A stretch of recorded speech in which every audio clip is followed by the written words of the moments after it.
Selamat malam, salam super untuk Anda, dimanapun Anda berada. Kembali lagi saya Hilbram Dunar menemani Anda di kesempatan kali ini. Mudah-mudahan kita bisa menjadi pribadi yang lebih super bersama program ini. Tentunya kita sama-sama di Mario Teguh Golden Ways. Satu hal yang menarik yang akan kami bahas pada kesempatan kali ini adalah satu judul yang mengena dengan apa yang kita rasakan atau bahkan kadang-kadang kita alami sendiri tanpa kita sadari. Topik di kesempatan kali ini adalah Ojo Ndeso. Apa yang dimaksud dengan Ojo Ndeso? Kita sambut saja Bapak Mario Teguh.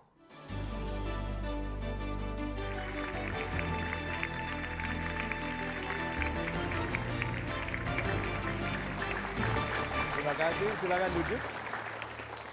Sahabat-sahabat saya yang baik hatinya, selamat malam.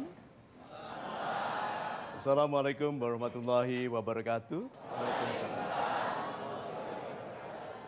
Salam sejahtera bagi kita semua, Om Swastiastu. So, malam ini kita bicara mengenai Ojo Ndeso. Karena topiknya Ojo Ndeso, saya tadi periksa double penampilan saya supaya saya tidak kelihatan mewakili judulnya. Banyak di antara kita khawatir sekali mengenai penilaian orang lain. Ya, setiap orang merasa kurang daripada orang lain. Dengarkan ini, setiap orang merasa kurang daripada orang lain. Berarti sebetulnya setiap orang perasaannya sama dengan kita. Jadi kalau gitu tidak perlu minder karena setiap orang merasa minder. Sebetulnya upaya kita adalah untuk tampil lebih gagah daripada perasaan asli kita. Dan Ndeso itu bukan hanya mengenai minder. Ndeso itu juga berkenaan mengenai kenaikan kelas pribadi kita. Tidak ada orang kelas kehidupannya bisa baik, bisa naik kalau kelas pribadinya tidak naik. Dalam program ini yuk kita eksplor cara-cara untuk menjadikan modal terbaik yang sudah diberikan oleh Tuhan. Yang namanya kita. Ini menjadi pribadi yang dihormati lebih, yang dihargai lebih, yang ditempatkan di kedudukan yang baik. Itu.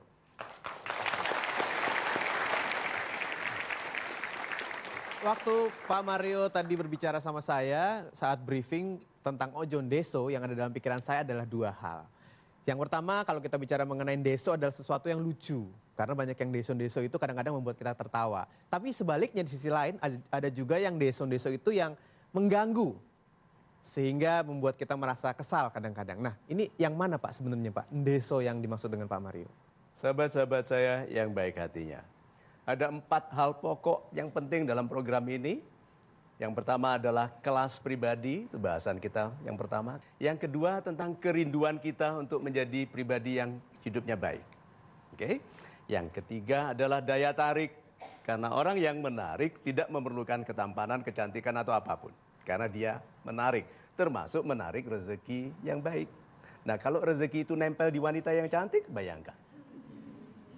Yang keempat, rencana pembesaran diri.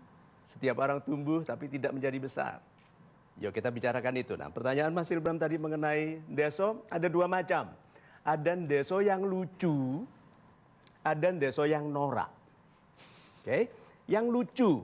Kita lihat ya, ndeso yang lucu itu culun, polos, kuper, kagetan, nyerantal. Kata orang Jawa nyerantal itu cepat mengusulkan sesuatu salah. Gitu. Ada tuh orang yang begitu. Dia mendengar orang bicara mengenai feminin gitu. Ada anak tanya, apa itu feminin? Feminin itu sifat kewanitaan yang indah, anggun itu feminin, female gitu kan. Dia dengar gitu. Ini orang Ndeso ini. Nah, yang laki-laki dia langsung bilang, aku tahu. Yang laki-laki namanya Mas Ninin. Nah, itu Ndeso yang lucu. Karena dia tidak tahu, tetapi dia berusaha menyumbangkan bantuan. Nah, orang-orang seperti ini indahnya lagi. Menerima batas pengetahuan. Menerima batas pengetahuan sebagai pengetahuan terbaik. Tidak sederhana loh itu pengertiannya. Ibu Satiem saya bertemu di pasar di Malioboro, di Jogja. Jual tas dari kain itu, bertemu saya senangnya bukan main. Lalu bilang terima kasih dengan Golden Ways-nya Pak. Saya tanya, mengerti Ibu Golden Ways? Bahasan Golden Ways. Mengerti sekali. Terus saya tanya, Ibu banyak orang berpendidikan mengeluh tidak mengerti Golden Ways. Dia bilang apa? Oh itu dia mengeluhkan yang dia tidak mengerti. Saya mensyukuri yang saya mengerti. Siapa bilang dia ndeso? Coba. Filosofi sekali dong. Banyak orang kota berpendidikan tinggi mengeluhkan yang tidak dimengertinya. Orang dusun jualan tas sederhana di Malioboro mengatakan, saya mensyukuri yang saya mengerti. Orang deso itu cantik sekali. Ini deso yang lucu, yang bisa disayangi, diganti bajunya sedikit, semprot parfum banyak-banyak. Nah, ada yang deso norak. Dengarkan ini, sering kelihatan di TV. Tidak yang minggu malam jam 7 itu. Oke, nah. Deso norak menganggap kekayaan adalah pemulia diri. Pernah lihat nggak orang yang segala sesuatunya berlian dan emas? Karena kalau begitu dilepas dia tidak berharga. Dan dia tahu itu. Sebut orang paling kaya di Indonesia, sebut. Jangan usah sebut namanya, tapi sebut dalam hati. Bukan saya, hampir. Nah, tapi perhatikan orang-orang kaya itu, apakah mereka pakai semua hartanya di badannya? Tidak, malah norak. Orang-orang yang truly rich tidak mengenakan sesuatu yang mahal untuk memberitahu orang lain bahwa dia kaya. Hanya orang norak yang perlu memakai hal-hal yang mahal untuk tampil norak, bahkan giginya pun diganti berlian.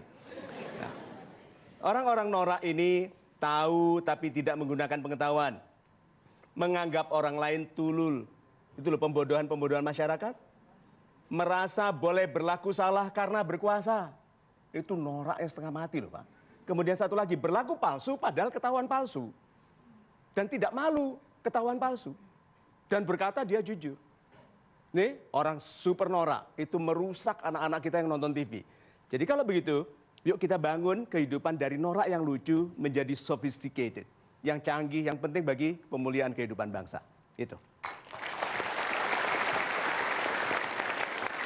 Dan saya harapkan Anda tidak pindah kemana-mana, tetap bersama kami, terus menyaksikan Metro TV. Kami akan segera kembali, tentunya hanya di Mario Teguh Golden Ways.